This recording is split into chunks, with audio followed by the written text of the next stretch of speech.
আসসালামু আলাইকুম। কেমন আছেন সকলে?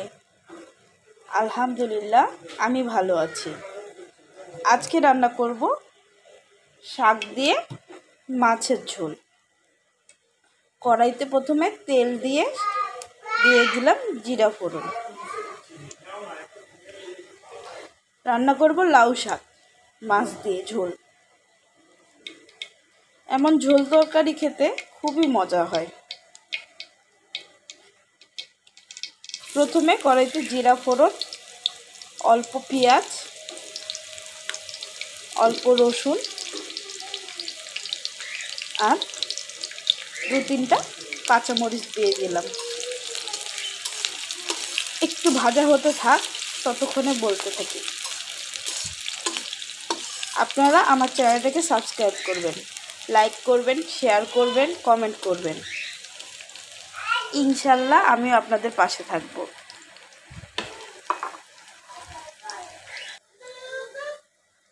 পেঁয়াজটা মোটামুটি ভাজি হয়ে এসেছে।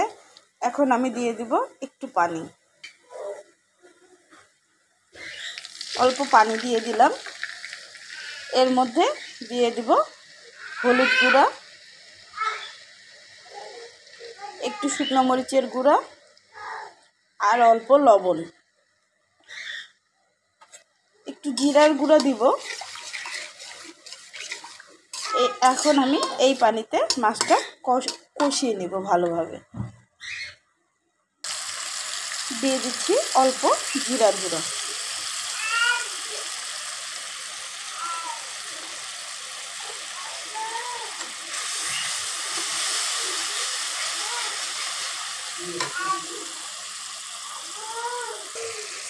এখন এতে আমি ঢেলে দিব ধুয়ে কেটে রাখা মাছগুলো।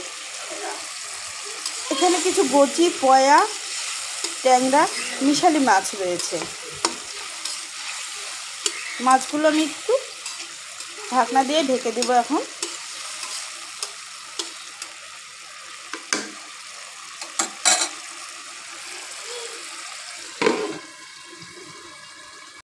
দেখুন আমার মাছটা কষানো হয়ে গিয়েছে। আমি মাছটা কষিয়ে বাদবাকি কিছু কাজ সেরে নিলাম। এখন মাছটাকে নামিয়ে নিচ্ছি একটা পাত্রে। মাছটা নামিয়ে আমি সেই কড়াইতেই ফিরে এলাম। এখন দিয়ে দেব এতে কিছু রসুন কুচি, দিয়ে দেব আরও কিছু পেঁয়াজ কুচি,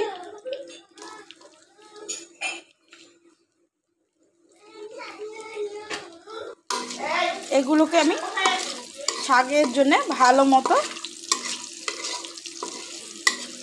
একটু ভেজে নিচ্ছি, ফোড়ন তৈরি করে নিচ্ছি।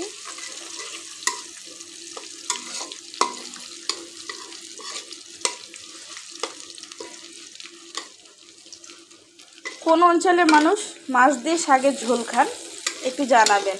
এখন তো ইউটিউবের বদলে অনেকেই রান্না দেখে দেখে করে, তবে আগে এটা শুধু উত্তর অঞ্চলের মানুষজনই খেত। শাক তরকারি, ঝোল তরকারি, মাছের সাথে খুব সুস্বাদু হয় এই রান্নাটা। ফোড়নটা ফুটে উঠেছে। এখন আমি এর মধ্যে দিয়ে দিব অল্প করে কুচিয়ে রাখা আলু।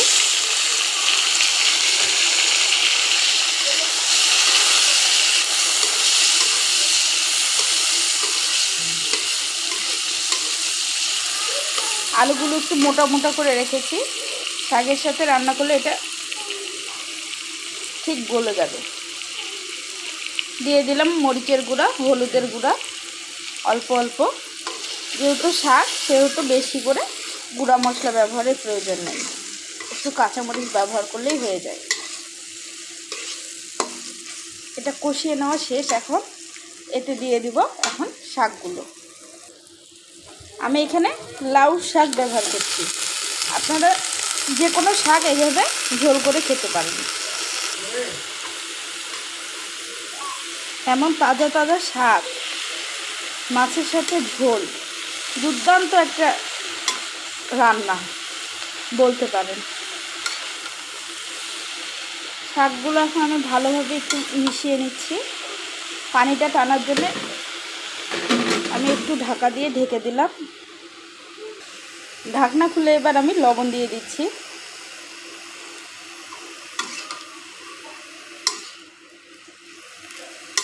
শাকটা অল্প হয়ে এসেছে। এখন আমি এর মধ্যে দিয়ে দেব ঝোলের জন্য আর সেদ্ধ হওয়ার জন্য পরিমাণ মতো পানি দিয়ে একবারে বসিয়ে দেব।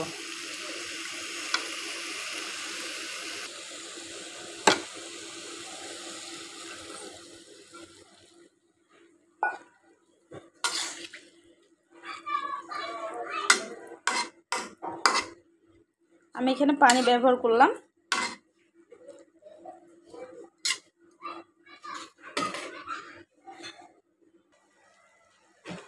দেখুন বন্ধুরা, শাকটা আমার মজে এসেছে, নরম হয়ে গিয়েছে। এই মুহূর্তে আমি দিব এতে কষিয়ে রাখা মাছগুলো।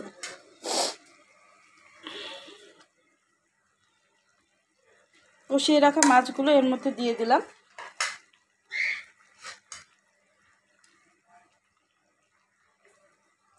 আমি একটু ছড়িয়ে দিচ্ছি শাকের সাথে।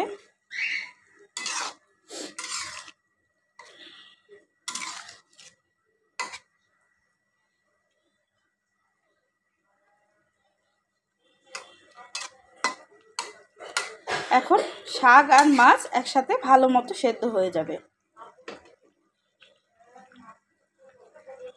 লাউ শাকের কি চমৎকার একটা ঘ্রাণ আসছে, আপনাদের বলে বোঝাতে পারবো না।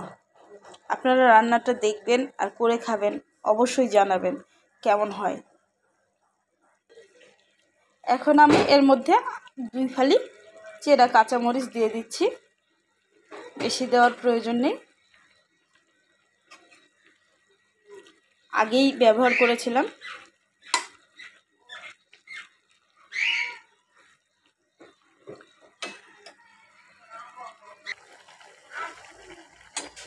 দেখুন বন্ধুরা, হয়ে গেল আমার লাউ শাক দিয়ে মাছের ঝোল।